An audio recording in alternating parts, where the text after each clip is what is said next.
When we talk about trade, I get sick. We had a crime bill that was being debated, and the last amendment to be offered was my amendment.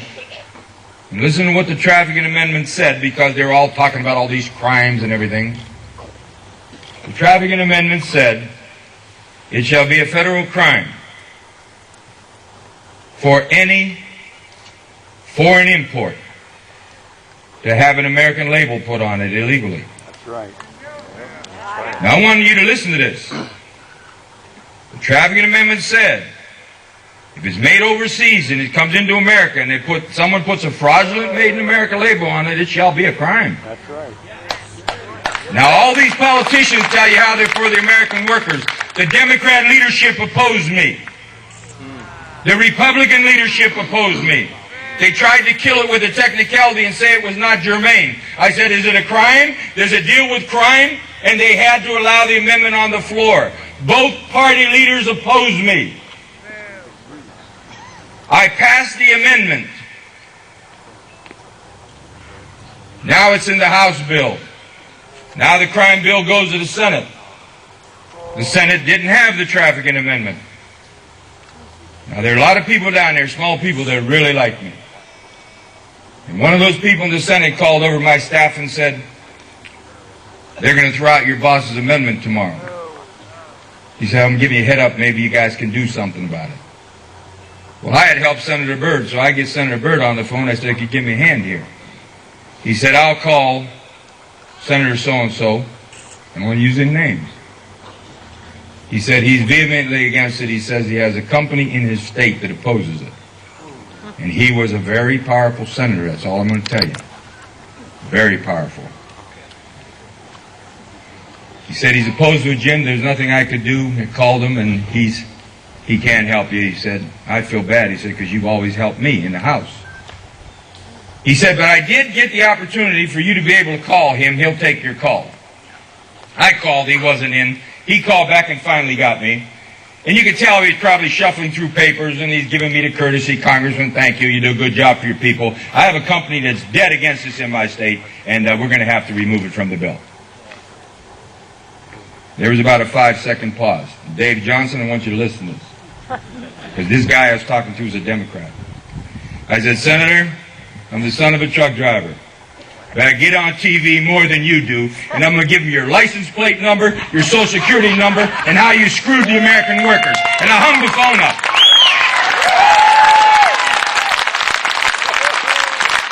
The next day, that bill came to the House, the conference resolution came to the House, and the Traficant bill was in it. He told Senator Byrd that nobody in his career had ever talked to him like that. Who the hell does that guy think he is? And Senator Byrd says, I don't know, but you put his amendment in. And that's what it's going to take. Now, I look around here. It is not what you should just be opposing that will define your great effort. Anita Fraser and this group, the Tea Party, is a very controversial speaking engagement for a political figure. But I've never ducked controversy if, in fact, something good can happen. And I think a voice questioning these types of un-American policies can emanate from you, and you can be the beginning. And I can see a Tea Party develop in this country that might change some of this dilemma. Amen. So I want to commend you. But you know, the people who are afraid to come to meetings, either they do not have the testicles or they don't have the knowledge. And I can remember we had that great tornado back in mid-'80s. 85.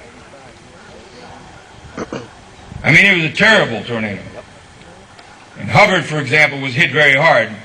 They were having a big public meeting. I got called by a lot of politicians that says, don't go to that thing. We're not going, man. They're really angry. They're not angry. I went to the meeting. And I stood there and swear to God, they were mad at me. And I got great votes in Hubbard. And then one guy said, I saw you up in a helicopter, big shot. And while you're flying around with the TV cameras, I lost my washer and dryer. He said, now what the hell were you doing in that helicopter? I said, I was over in Sharpsville looking for your washer and dryer. There's got to be a way to communicate, and everybody then laughed, and here's what I told them. There's an agency of the federal government, Federal Emergency Management Agency, and if they don't come in here and make you whole, I'll go kick them in the crotch for you. And ladies and gentlemen, they came in here and set an office up here and did what our government's supposed to do. Our government is to take care of the American people. And it's time the American people take the government back because you do not own it anymore.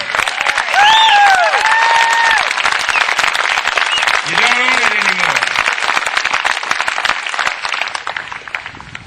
But I see the beginning of that. I see a lot of good things happening. I heard a lot of negative talk about President Obama.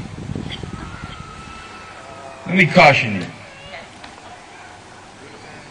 President Obama was opposed by a lot of powerful interests. A lot of powerful interests didn't want him that have controlled America for a long time. Now, I don't know where this is going to end up. But I want to give everybody a chance. And if you were to become successful as an entity in America, produce some change for the better, you will not do it with a negative approach. Don't just let everybody know what you oppose. Start advocating that which you propose, that which you want to see happen.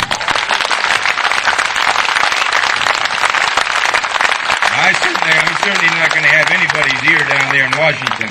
I'm the last guy they'd want to talk to, especially after the Fox interview.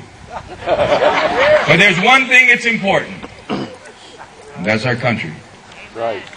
Now this great farmer, he said God,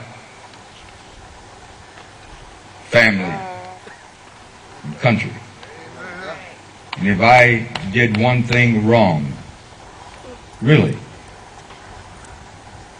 I put the government at times before my family. I worked hard. I don't care who it was, I went to bat for them. Right. Now for the news media here, I'm going to give them one little thing if they want to use it. The discussions at this point of me being subpoenaed to Germany in the Demaniak trial. If I am subpoenaed, I'm going. My Freedom of Information Act request proved that John Demaniak was not Ivan the Terrible, and also proved who was. And I want to give credit here today to the Israeli Supreme Court, who called me in Jerusalem and said, take him home, Congressman. We're going to deliver him tomorrow night in Tel Aviv airport. Now here's a man convicted of mass murder, sentenced to death. Now Israel's come out and said they wouldn't charge him on the second offense. So powerful people in the Justice Department, behind the scenes now have him fighting for his life in Germany. If you're an American citizen, stand up for an American citizen. This man is not a Nazi war criminal. He's an auto worker from Cleveland. It may hurt me with the American public, but I'm for him, and I don't want him to hurt him. Period. Let me tell you something. When you endanger the rights of one American, you erode away and endanger the rights of all Americans.